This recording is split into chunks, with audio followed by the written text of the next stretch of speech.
નમસ્કાર. અમરેલી જિલ્લામાં ભારે વરસાદ બાદ સર્જાયેલી પૂર જેવી પરિસ્થિતિ વચ્ચે સાંસદ ભરત સુતરિયા અને સાવરકુંડલા લીલિયાના ધારાસભ્ય મહેશ કસવાલાએ અસરગ્રસ્ત વિસ્તારોની મુલાકાત લીધી.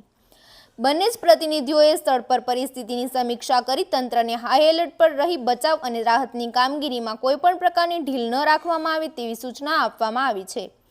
સાથે જ નાગરિકોને જોખમી વિસ્તારમાં ન જવા અને વહીવટી તંત્રની સૂચનાઓનું પાલન કરવાની અપીલ કરવામાં આવી.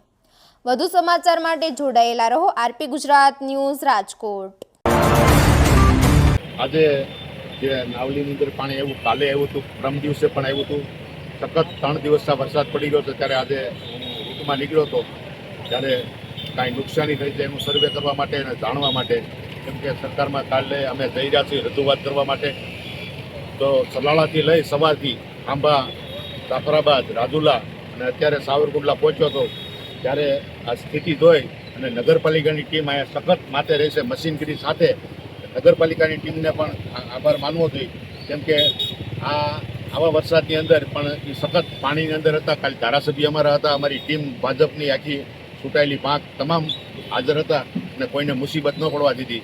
એટલે આ બધી વાત લઈ અને કાલે સરકારમાં અમે રજૂઆત કરવા અને ઓલા કંપની છે ને મીઠા આપણે જીએસએલ, એ કંપનીએ પાળો બાંધેલો છે. આ પાણી નિકાલ નથી. કેટલા સમયથી ગામ રજૂઆત કરે છે એનો પાણીનો નિકાલ, એને કે તમે ઓલી બાજુ પાણી વાળું છે નહીં, જે પાણી દિશે જાય છે ત્યાં નેર કરીને કવતા દો. શું નીચે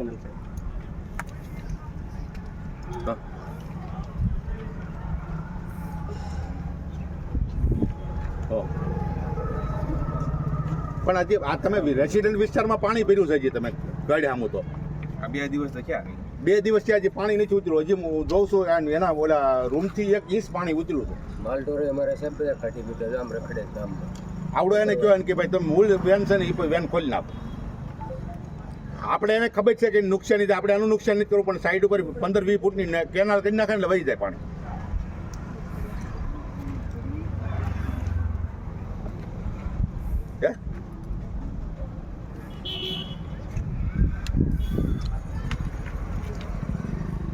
આ તો બોલાવી લેજો, ગામના સરપંચને બોલાવી લેજો, મને બોલાવી, હું વચન આવીશ.